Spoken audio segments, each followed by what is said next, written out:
તો આણંદના તબીબી ક્ષેત્ર માટે આજે ગૌરવના ક્ષણ છે. વડોદરાના 16 વર્ષીય કિશોરને દુર્લભ એવી નાકમાં ગાંઠ થઈ હતી, જેને દૂર કરી અને મમતા લાંબા મેમે એક ખાસ સિદ્ધિ પ્રાપ્ત કરી છે. આ સર્જરી એટલી દુર્લભ છે કે સમગ્ર વિશ્વમાં આના માત્ર 6 ઓપરેશન થયા છે. મમતા લાંબા મેમે એમાંથી એક સફળ ઓપરેશન કર્યું છે. તે બદલ અમે તમને ખૂબ ખૂબ શુભેચ્છા પાઠવીએ છીએ મેડમ. સૌથી પહેલાં અમારા ચેનલમાં આપનું ખૂબ ખૂબ સ્વાગત છે. Thank you. અને આ જે દુર્લભ કેસ છે એની ઓળખ કઈ રીતે કરવી તે સૌથી પહેલો પ્રશ્ન તમને રહેશે. બેઝિકલી આ નાકમાં એક ગાંઠ જેવું દેખાય, તો કોઈ પણ ગાંઠ હોય તો ઓલવેઝ સસ્પિશિયસ આપણે રહેવું કે ભાઈ આ ગમે તે હોઈ શકે છે. અને એક વસ્તુ મગજમાં ન રાખવી કે હજારો પ્રકારની ગાંઠો હોય છે, તો ગમે તે હોઈ શકે એ મગજમાં રાખીને આપણે કોઈ પણ ગાંઠની ટ્રીટમેન્ટ કરીએ તો જેટલું વાઇડ આપણું વિઝન રહે એટલું સારું રહે. હવે આ ગાંઠમાંથી લોહી ના નીકળતું હોય, કશું જ ના થતું હોય, ખાલી બ્લોક કરતું હોય તો આપણને 2-3 એના ડાયગ્નોસિસ ધ્યાનમાં આવે તો એ પ્રમાણે પછી આપણે આગળ રિપોર્ટ કરાવીને એની ઓળખાણ થાય. તો આ ગાંઠને કેટલી દુર્લભ માનવામાં આવે છે?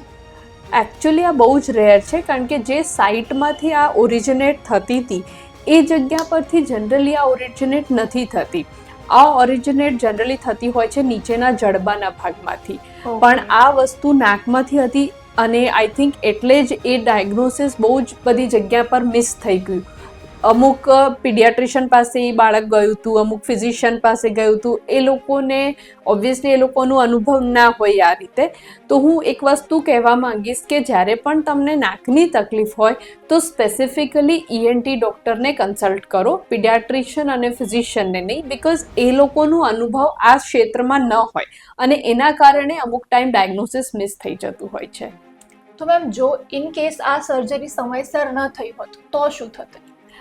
આ બાળકને આ 2 વર્ષથી આ તકલીફ હતી, તો જો હજી આપણે ડિલે કરી હોત ને, એક તો એનો ફેસનો સ્ટ્રક્ચર થોડોક ચેન્જ થઈ જાય, એનું નાક એક્સપેન્ડ થવા લાગ્યું હતું, એને નસકોરાની પ્રોબ્લેમ ચાલુ થઈ ગઈ હતી, એ શ્વાસ જ નહોતો લઈ શકતો કારણ કે એની એક નાક ટોટલી બંધ હતી અને બીજી નાક પાર્શલી બંધ થઈ ગઈ હતી. એટલે એને એ સ્પોર્ટ્સમેન છે એ બાળક, તો એને રમવામાં એટલી બધી તકલીફ પડતી હતી કે એને મોડેથી જ કન્ટિન્યુઅસ શ્વાસ લેવું પડતું હતું. તો એ બાબતે પછી એની સ્લીપ ડિસ્ટર્બન્સ થાય, મોડાથી કન્ટિન્યુઅસ તમે શ્વાસ લો તો દાંતનો સ્ટ્રક્ચર, ફેસનો સ્ટ્રક્ચર આખું ચેન્જ થઈ જાય, તમારી આઈઝ ને ફેસનો શેપ ટોટલી ચેન્જ થઈ જાય. ઓકે, તો આપણે આ ઓપરેશન કઈ રીતે કર્યું, મતલબ કેવા સ્ટાર્ટઅપ સાથે આ ઓપરેશન થયું? આપણે આ એન્ડોસ્કોપિક થી કર્યું છે અને લેટેસ્ટ ડેબ્રાઇડર યુઝ કરીને કર્યું છે. એન્ડોસ્કોપિક એટલે કે એમાં કોઈ ચીરો ના આવે, આપણે દૂરબીન નાખીને જોઈએ કે ક્યાં એક્ઝેક્ટલી એ ગાંઠ છે. અને ડિબ્રાઇડર એક એવું ઇન્સ્ટ્રુમેન્ટ છે જેનાથી કટિંગ અને સક્શન બંને વસ્તુ સાથે થતી હોય છે. તો અમુક જે ગાંઠો હોય જેમાં લોહી નીકળતું હોય તો એ બીકમ્સ થોડુંક ઇઝી થઈ જાય એ ઓપરેટ કરવા માટે, કારણ કે નહીં તો પહેલાં જે કરતા હતા કે બહારથી ચીરો મૂકીને કરવું પડે તો ફેસ પર સ્કાર રહી જાય. તો પેશન્ટને લાઈક હવે 16 વર્ષનો છે, હજી બીજા 60 યર્સ એને જીવવાનું હોય તો એ સ્કાર સાથે એને ના જીવવું. બધાને cosmetic like everybody wants look good, તો એટલે એ વસ્તુ અમે બહુ જ ધ્યાનમાં રાખી હતી. અને હવે આપણે એનો ફેસ જોઈએ ને તો એનું નાક આમ એકદમ સ્ટ્રીમલાઇન થઈ ગયું છે, જે આમ આખું બ્રોડ થઈ ગયું હતું એ નેરો ડાઉન થઈ ગયું છે, તો he is very happy. Okay, તો જેમ કે સાંભળીને જ લાગે છે કે ખૂબ ક્રિટિકલ આ સિચ્યુએશન રહી હશે અને ખૂબ સેન્સિટિવલી આ વર્ક કરવામાં આવ્યું હશે. તો કલાક કેટલા લાગ્યા ઓપરેશન માટે? 3 hours, 3.5 hours. ઓકે, તો સર્જરી દરમિયાન એવી કોઈ સિચ્યુએશન હતી કે જે બહુ ક્રિટિકલ હતી કે બહુ જોખમી હતી તમારા માટે? બ્લીડિંગનો એક ઇશ્યુ હતો આમાં કે વચ્ચે અમે કાઢીએ ને બ્લીડિંગ થાય. એમાં હું થેન્ક યુ કહીશ અમારા એનેસ્થેટિસ્ટને, ડૉક્ટર શીતલ મેડમ. એમણે બહુ જ સારી રીતે પેશન્ટને મેનેજ કર્યું, એની બ્લીડિંગને બધી રીતે, અને અમે ઓપરેટ કરી શક્યા. કારણ કે જેટલું રોલ અમારું હોય ને એટલું જ એનેસ્થિશિયાનું પણ આમાં રોલ હોય. એ લોકો બીપી એનું એકદમ ઓછું કરી દે તો અમે ઓપરેટ કરી શકીએ. તો એ ટાઈમે બ્લીડિંગ જ્યારે વધારે થાય તો અમે એમને કહી દઈએ કે બીપી હજી ઓછું કરો એનું, તો બ્લીડિંગ ઓછું થઈ જાય. બ્લીડિંગ એક આમાં એવું કોમ્પ્લિકેશન હતું જે હર્ડલ બની જાય સક્સેસફુલ સર્જરી માટે. ઓકે, તો નાવ પેશન્ટની સિચ્યુએશન કેવી છે અને પેશન્ટનું પ્લસ ફેમિલી રિએક્શન શું હતું એક સક્સેસફુલ ઓપરેશન બાદ? એ લોકો બહુ જ હેપી છે.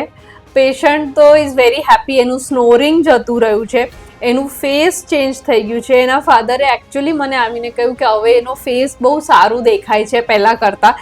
જે માઉથ બ્રીધિંગ હતું, એના દાંત જે હતા એ બધું સ્ટ્રીમલાઇન થઈ ગયું છે. તો ફેમિલી ઇઝ વેરી હેપી. અને પેશન્ટ એ સ્પોર્ટ્સમેન છે, તો એ રમવામાં એને એટલું બધું કમ્ફર્ટેબલ લાગે છે ને, તો એ મને આવીને કહે કે મેડમ હવે હું રમી શકું છું 2 કલાક બી. તો he is very happy that way. Ma'am, આ વર્લ્ડમાં ખાલી 6 ઓપરેશન થયા છે આ કેસમાં અને you are one of them. તો how do you feel for this? Of course actually જ્યારે કર્યું હતું ત્યારે ખબર નહોતી કે આટલું રેર કંઈક અમે કરી રહ્યા છે. અમે એને જેસ મેં કીધું કે આપણે કોઈ પણ વસ્તુ કરીએ તો આપણે બ્રોડ વિઝન રાખીએ અને પછી જ્યારે એનું ડાયગ્નોસિસ ફાઇનલ આવે એ કન્ફર્મેટરી હોય. જ્યારે કરતા હોઈએ ત્યારે એ પ્રોસિજર તો 2-4 વસ્તુ માટે સેમ જ હોય, પણ અમે જ્યારે એની બાયોપ્સી કરાઈ એમાં અમને ખબર પડી કે આટલી રેર વસ્તુ છે, બાકી અમને ના ખબર પડી હોત. અને આ જે બ્રિટિશ મેડિકલ જર્નલ છે એમાં અત્યાર સુધી 2020 સુધીમાં 4 કેસીસ જ રિપોર્ટ થયા હતા અને 5th કેસ 2020માં રિપોર્ટ થયું છે. હવે અમે આ રિપોર્ટ કરીશું ટૂંક સમયમાં. આની માટે રજૂઆત કરી yes yes definitely we are planning. હજી અમે એનું વ્યવસ્થિત મેડિકલ પેપર લખીશું અને we are planning to report. બિલકુલ. તો મેમ, આ ગુજરાતના તબીબી ક્ષેત્ર માટે આ સિદ્ધિ કેટલી મહત્વપૂર્ણ છે અને બીજા તબીબોને તમે શું સલાહ આપવા માંગશો? જસ્ટ કે ડાયગ્નોસિસ અમુક ટાઈમ આપણે મિસ કરી દઈએ, એ હ્યુમન બિંગ છે. ઓબ્વિયસલી બધું બધાને ન આવડે. એક જ વસ્તુ કહીશ કે જેમ લાઈક અમને કશું બી ડાઉટફુલ લાગે તો અમે બીજા સાથે કન્સલ્ટ કરીએ, ડિસ્કસ કરીએ. આ કેસ બી મેં ડિસ્કસ કરેલો મારા સિનિયર્સ જોડે કે ભાઈ આવી રીતનો કેસ છે તો હું એને કેવી રીતે અપ્રોચ કરું. મેં પૂછ્યું હોય, 2-4 જણને, રેડિયોલોજિસ્ટને વાત કરી હોય કે તમને શું લાગે છે સર કે કેવી રીતે આપણે એને અપ્રોચ કરવો જોઈએ. તો એક જ વસ્તુ કે આપણે never હેઝિટેટ to take second opinion. આપણને બધી વસ્તુ ન આવડતી હોય બટ ઓલવેઝ કન્સલ્ટ બીજાને, કારણ કે હવે રેડિયોલોજિસ્ટનું અલગ ઓપિનિયન હોય, એનેસ્થેશિયાનું એ લોકોનું પર્સપેક્ટિવ અલગ હોય. હું બીજા મારા સિનિયરને પૂછું, કદાચ એમણે જોયેલું હોય આવું કંઈક અને એ મને ગાઈડ કરી શકે. તો એવું હેઝિટેટ ક્યારે ન થવું કે આપણે કેમ બીજાને પૂછવું પડે. હવે પીડિયાટ્રિશિયનને ખબર હોય કે ભાઈ બચ્ચું આ પ્રોબ્લેમ સાથે આવ્યું છે, એમનાથી ન ટ્રીટ થતું હોય તો દે શુડ નોટ હેઝિટેટ કે આપણે કેમ એને ENT પાસે મોકલીએ.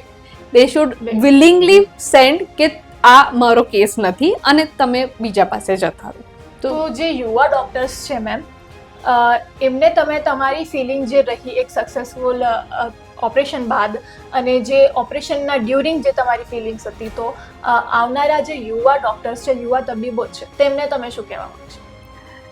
પેશન્ટલી કામ કરવાનું, ડેડિકેશનથી કામ કરવાનું અને બહુ પેનિક નહીં થવાનું. એવરીથિંગ મેનેજેબલ જ હોય છે અને વી ઓલવેઝ હેવ સિનિયર્સ આપણા એટલા સારા હોય છે કે આપણને ઓલવેઝ હેલ્પ કરે. તો ગભરાઈ નહીં જવાનું કે ના આ વસ્તુ નહીં થાય, નહીં કરીએ તો નહીં થાય, બટ ઓલવેઝ અટેમ્પ્ટ અને એક બેકઅપ આપણા સિનિયર્સને રાખવાનું કે ભાઈ કંઈ તકલીફ પડે તો આપણે હેલ્પ લેવી. હેલ્પ લેવામાં ક્યારેય સેકન્ડ ટાઈમ નહીં વિચારવું. જ્યારે પણ લાગે કે આપણે ક્યાંક અટવાયા છે, ઓલવેઝ ટેક હેલ્પ. તો મેમ, આ નોઝની સર્જરી જે રીતે થઈ, તો નોઝમાં બીજા એવા કયા ક્રિટિકલ કેસીસ હોઈ શકે છે, કાં તો પછી એવી કોઈ અવેરનેસ જે પબ્લિકને ખબર હોવી જોઈએ કે આ વસ્તુ માટે જલ્દી અવેર થવું, યા તો પછી ટાઈમ પર અવેર થવું કે એ વસ્તુ આગળ જઈને ક્રિટિકલ સાબિત થઈ શકે છે, એવા કોઈ કેસીસ હોય છે? નોઝમાં એઝ સચ મસાની એક તકલીફ હોઈ શકે છે. નોઝમાં નોઝ બ્લોકેજ જે છે ને એ એકચ્યુઅલી લાગે છે બહુ નાનું કે નાક બંધ છે, પણ એના રીઝન્સ બહુ જ વધારે હોઈ શકે છે. ઇવન કેન્સર પણ હોઈ શકે છે નાકમાં, જેનાથી નાક બંધ થઈ શકે.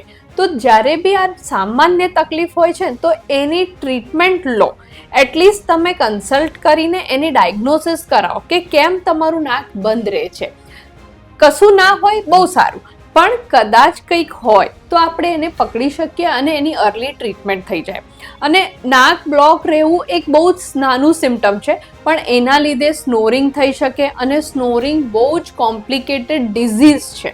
એ એક સિમ્ટમ છે કે ભવિષ્યમાં તમને કાર્ડિયક પ્રોબ્લેમ્સ થઈ શકે છે, ડાયાબિટીસ, બ્લડ પ્રેશર બધું જ થઈ શકે છે. તો તમારું જે સ્નોરિંગ જે છે ને એ આપણને એવું નિગ્લેક્ટ નહીં કરી દેવાનું અને અમુક ટાઈમ શું હોય કે આપણને આ નસકોરા તો બધાને બોલે, આપણે એની ઉપર ધ્યાન જ નથી આપતા, પણ એ કેમ બોલે છે. બની શકે કે બહુ જ નાના પ્રોસિજરથી તમારી બહુ જ મોટી પ્રોબ્લેમ સોલ્વ થઈ શકે. તો ડુ નોટ નેગ્લેક્ટ. કોઈ પણ વસ્તુ તમને થતી હોય, એકવાર એનું ડાયગ્નોસિસ કરાવી લો, પછી તમે જુઓ તમારે કેટલી એની ટ્રીટમેન્ટ કરાવી છે નથી કરાવી, બટ એટલીસ્ટ ડાયગ્નોસિસ તો કરાવવું જ જોઈએ. ઓકે, તો આ હતા આપણી સાથે ડૉક્ટર લાંબા, અને એમની જે સિદ્ધિ છે તે તેમણે ખૂબ મહેનતથી પ્રાપ્ત કરી છે. મેમ, તમને ખૂબ ખૂબ શુભેચ્છાઓ અમે પાઠવીએ છીએ તમારી આ સિદ્ધિ બદલ. તો મમતા લાંબા મેમ સાથે વાત કરીને આપણને ખબર પડી કે ઘણી બધી નાની વસ્તુઓ એવી હોય છે જેના પર ધ્યાન દોરવા જેવું હોય છે. દરેક જણે આ બાબત પર જરૂરથી ધ્યાન આપવું જોઈએ, અને જરૂરથી મેડમની સિદ્ધિ બદલ આપણે બધા એમને મળીને શુભેચ્છાઓ પાઠવીએ છીએ. અને મેમ, આશા કરીએ છીએ કે ફ્યુચરમાં પણ તમે આવા સક્સેસફુલ ઓપરેશન કરતા રહો અને આપણા આણંદનું નામ વધારે રોશન કરતા રહો. Thank you ma'am. Thank you.